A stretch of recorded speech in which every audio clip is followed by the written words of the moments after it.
Welcome mates, I'm Bloodthirsty Lord, but you can call me Lordy, and we're back on Paragon once again. In the background you should be seeing the version 36 patch notes, because that's what we're going to be explaining today. The full details on version 36 update, the card adjustments, the bug fixes, and all the things that we need to know in order to make our gameplay better and understand the game better when we actually load into version 36, because the actual update is 3.3 gig, and that's quite a bit. But before getting into this video, make sure you hit that like button and subscribe button to keep up to date with the greatest and latest Paragon Gaming content and Paragon Gaming news. And if you haven't turned on notifications yet, you can do so by hitting that little bell button next to the subscribe button so you have the chance to become one of the first mates on the channel up to date with my amazing Paragon Gaming content. As always, expected here first, so without further ado, let's get straight into this. So we have discussed some of the major changes that did happen within a previous video. That video will be in the description below, or most likely on the channel, so you can go check that out for yourself, like some of the optimization, the major bug fixes. So we're not going to really describe them within this actual blog post right now, or this actual video. So we're going to go to the weekly card pack. Our first card in this week is Sage Ward, followed by the second card within this week is Impact Hammer, and the third card for this week is Thirst Fang. Some interesting cards to be used within the game because they help sustain, be aggressive, and help with early and mid-game vision on the map. So it's really interesting. Followed by this new skin for Cereth, which we have already showcased, and that is the Blood Gold skin. It's a T1 skin valued at 500 coins. Let's move on to the Marlies Changes. Surrender time lowered from 20 minutes to 15 minutes. Time to surrender increased from 60 seconds to 75 seconds. Large improvement to in-game loading times. Some of the cool changes that did happen: increased cool basic attack time to 0.8 from 1. Increased cool damage to 320 from 280. So it's going to be able to do more damage and a quicker burst as well. So the DPS of the core is higher compared to before. The black buff now only displays one number pop per damage tick. Jungle buff enemies will now attack players who are blocking them from their target. That will now prevent the gold buff glitch or exploit that was happening quite a bit in our games on Monolith in version 35. Now that's going to be removed, and obviously you can't do that anymore. Fix the issue where the tutorial would give XP over multiple completions. Fix the bug which caused players to not receive kill assist credits if they are dead. So pretty much if you're in a fight and you get an assist and you end up dying in that fight, you weren't able to receive any XP or CXP from that actual fight. So it was a weird bug that was happening, and I was killing the game, pretty much making the game slower than it should be. So that's great to see that it's actually working now and the bug has been fixed. And now let's move on to the audio changes. Reduced volume of default jump pad land sound. Audio added to some of the front end elements. Fixed audio issues where you couldn't hear a player where you are directly behind them. Okay, that's kind of interesting. And now let's move on to the next group of changes, and those are the cards. There's a lot of things that happen with the cards because they obviously got reworked and changed or rebalanced, so let's go through that. All default decks have been updated. The weekly card pack, which we've already discussed.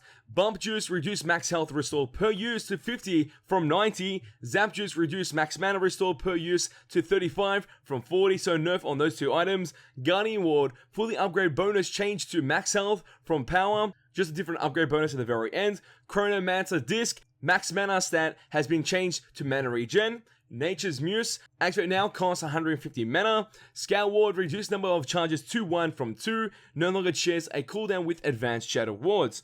So the Scout Wards did get nerfed as well, so pretty much they're trying to force you to go for those warding items instead of just carrying a Scout Ward the whole time. Cash Converter rework, when activate, consume 175 mana to gain 47.5 health regen for 10 seconds. No longer shares a cooldown with Health Potion. Cooldown increased to 45 seconds. This cooldown is shared with Blood Catalyst. Blood Catalyst rework, when activated, consume 10% of your max health to gain 10.5 mana regen for 10 seconds.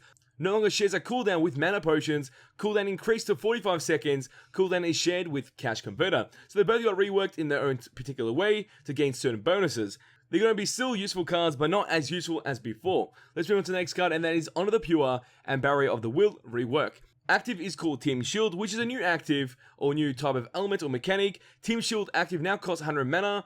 Any ally, including self, affected by Team Shield cannot activate or benefit from any other Team Shield for 15 seconds. Silent Indignation, reduced cooldown to 45 seconds from 120. Then with Backstabber, Bone Dice, Merciless, and Irradiate, they have been changed with the actual descriptions to match their values within game. So that completes all the card changes and the reworks. Time interesting, nothing too crazy. Some cards did get nerfed, not many of them got buffed, but hey, let's move on to the next one, and that is the hero changes. Ward CP bounty is now only granted to the last hitter. Cameras have been adjusted to be consistent across all heroes. Countess did receive polish and bug fixings, Gadget did receive polish and bug fixings, Gideon did receive polish and bug fixings, Greystone did receive polish and bug fixings as well. Grux got changed a bit, Double Pain now applies damage correctly towards, Warlord Challenge now applies damage correctly towards, Smash and Grab now scales correctly with cards, polish and bug fixings, Camera of the Charge has been polished, audio added to Grux Recall, audio added to the Back Scratch emote, which is that emote you're able to purchase in-game for 300 coins, around that much. Now let's move on to Iggy and Scorch, and he did get polish and bug fixings. Kalari Crippling Dagger now scales correctly with cards. Also, Chimera did receive polish and bug fixings alongside with Lieutenant Balika. And now let's move on to Muriel. Reversal of Fortune ability has been slightly modified to improve usability and effectiveness. Landing knockups has been greatly reduced in height. Now applies an additional 1 second stun. So you're going to get stunned more, but the actual height of the knockup is going to be reduced, so you won't be in the air for such a long time, which feels like it's somewhat a buff at the same time because you're also going to get stunned by Muriel. So Muriel is maybe getting better now and might be played more as a support, but we shall see in the future. Rampage did receive polish and bug fixings. And now Cereth, that was just released into the game in version 36, got her skin, that tier 1 skin, followed up by Bless Me Cereth emote. Then we move on to Sparrow with polish and bug fixings as well. And then we're Steel with his actual shield ability, no longer reduces burn or poison damage. Interesting. So those are all the changes for heroes and the cards, and pretty much the main factors. And now we move into the UI changes. Peaceful Circle should now close the front-ended menu as intended. Polish Recall to base UI elements. Deck selection polish. Deck selection layout change to centralized deck list and confirm button. Confirm button now pulses when you have a valid deck selected. Fix an occasional crash when buying skins in the PvP draft lobby. Fix the bug which caused the closed prompt in team comps to show the incorrect key in alternative control scheme. And now that completes version 36 patch notes and the update, everything that we need to know from changes in this actual patch. Nothing too crazy compared to like version 35. Hoping we see more changes in the future to keep making the game greater and greater, because it is a fun game. I'm still enjoying it. But mates, as always, I want to know your thoughts about this video. What do you think about the patch version 36? Do you like the changes? Do you hate the changes? Tell me your thoughts and your opinions in the comment section down below, because personally, it's nothing too crazy, but it's always good to know what the changes are before loading into the game and playing Paragon. So leave your thoughts and your opinions in the comment section down below. So mates, if you did enjoy this video, show us why smash that like button. Let's try to get 200 likes on this video. And if you mates want to see more Paragon Gaming content and Paragon Gaming news, all you have to do is share this to your friends and hit the subscribe button to become mate today. That's all for this video.